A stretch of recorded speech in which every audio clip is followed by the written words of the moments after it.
안녕하세요. 역사 돋보기입니다. 지난번 통일신라 천년총정리 1부에 이은 2부입니다. 1부에서는 통일 이후 약 100년간 통일신라가 한반도를 문화적으로 그리고 시스템적으로 통일해가면서 김춘추의 직계 후손 왕들이 중앙 집권화 국가를 완성하는 안정기를 다루었죠. 그러나 36대 왕 해공왕이 피살되고 상대등이었던 김양상이 선덕왕으로 즉위하면서 김춘추의 직계 후손들은 대가 끊겼고 이후 통일신라는 쇠퇴기를 맞이하는데요. 그래서 통일신라도 시대 구분을 할 때 해공왕과 선덕왕을 기점으로 그 이전을 중대, 그 이후를 하대라고 합니다.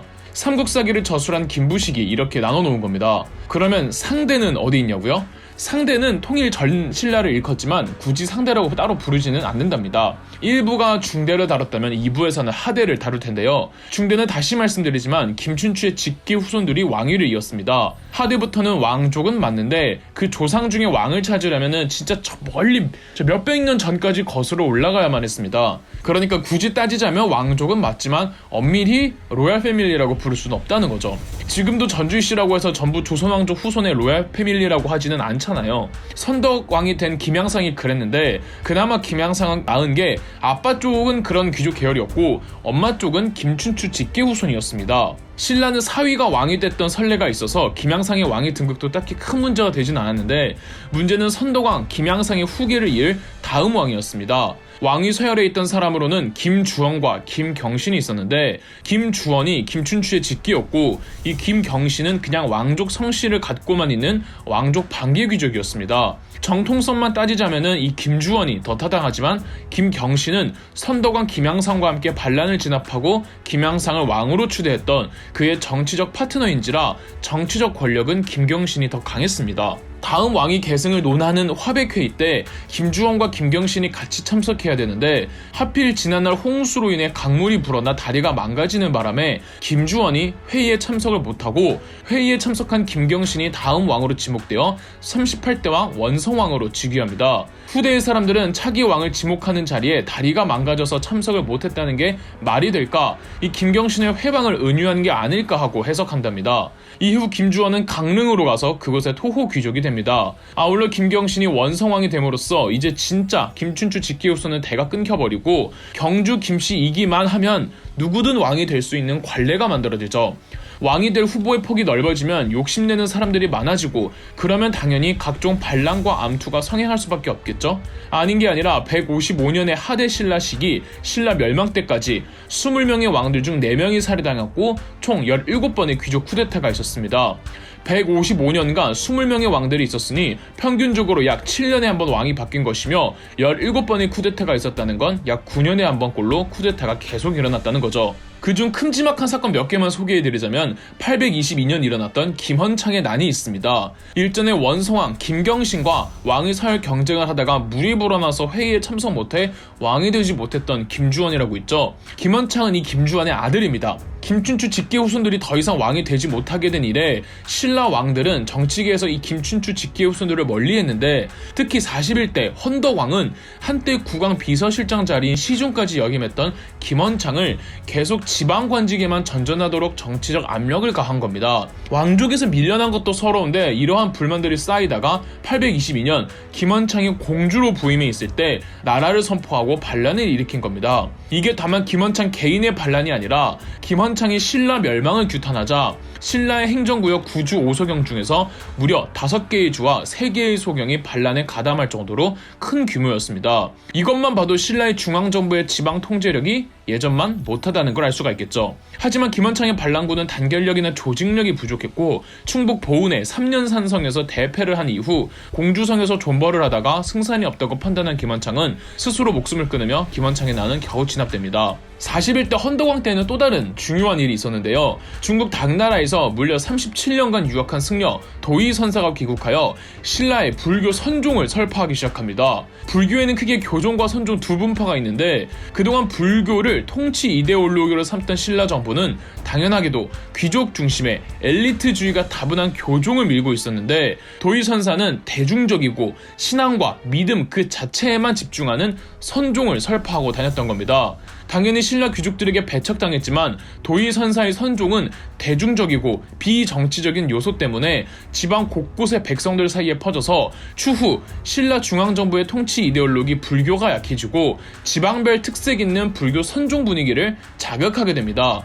이는 지방 호족과 지방 분권의 영향력이 커지는데 더 일조하게 되죠. 구산선문이라고 더 유명하잖아요. 또 하나 큰 사건은 장보고이죠. 9세기 아시아 전체 해상무역을 담당했던 존재로 중국의 어느 문객은 장보고더러 혼자서 신라를 먹여 살릴 수 있을 정도라고 말했을 정도로 장보고의 재산은 어마어마했습니다. 전부 해상무역을 관장한 덕이 가능했는데 장보고 역시 당나라에서 해상무역에 종사하던 중 신라로 귀국해 이 해적을 소탕하고 신라인 포로들을 구출한다는 명목으로 42대 왕 흥덕왕으로부터 군대를 받은 뒤 전남 완도에 청해진을 설치해 그곳을 거점으로 신라, 일본, 당나라 사이에 모든 해상무역을 관장했습니다. 장보고 등장 이전까지는 국적 불문의 해적들로 인해 세 개의 나라가 모두 골머리를 앓고 있었는데 이 장보고는 해상 치안을 담당해주고 자유로운 해상무역을 보장해주는 대가로 당대 바다를 누비는 거의 모든 상단으로부터 일정한 수수료를 받고 있었죠. 단 장보고는 신라 정부의 왕권 다툼에 개입하면서 몰락해버리는데요.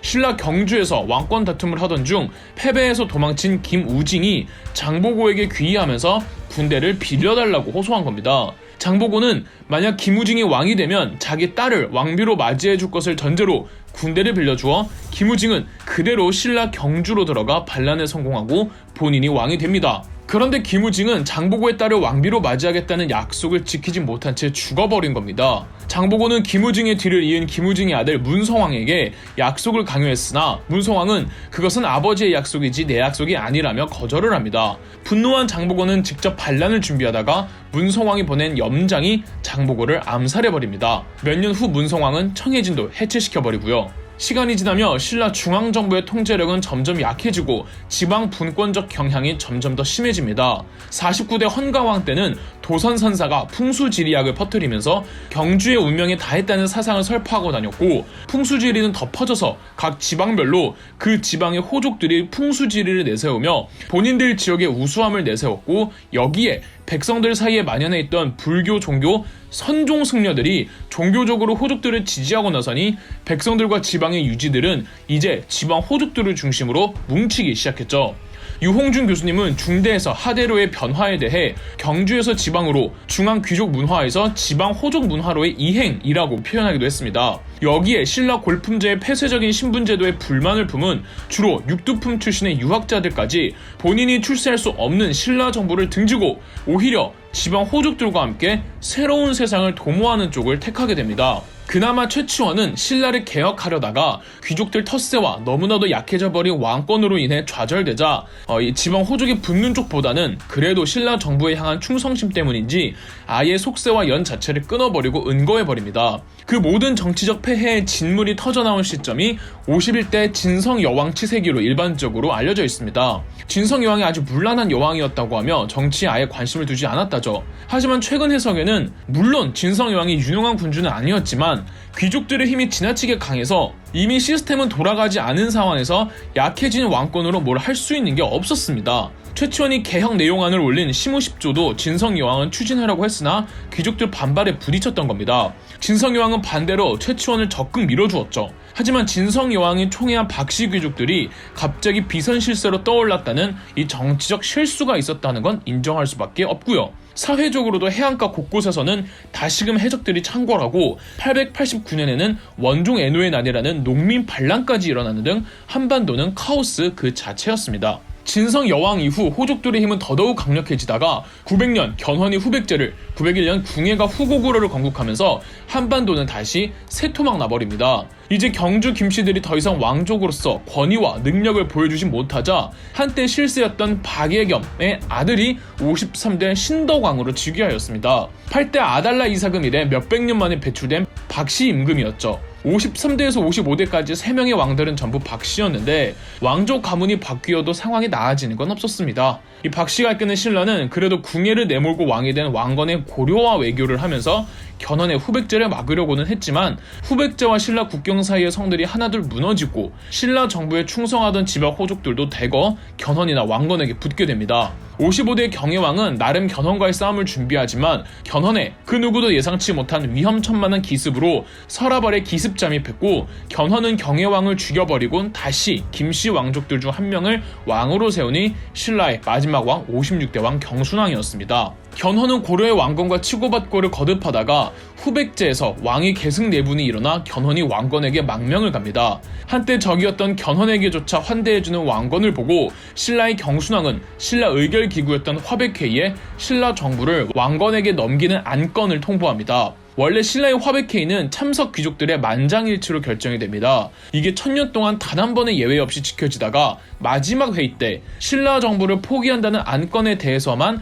다수결 원칙에 따라 통과되어 신라는 935년 공식적으로 멸망합니다. 왕건은 만국의 궁왕과 왕족들에 대한 예우를 끝까지 책임져주고 경주에서 안전하게 살 수 있도록 최대한의 배려를 해주었죠. 이렇게 1000년이나 지탱해온 신라는 한국 역사의 한 줄기에 흡수되었던 겁니다. 그럼 역사 돋보기였습니다. 영상 재미있으셨다면 구독과 좋아요, 알림 설정까지 해주시면 감사드리겠습니다.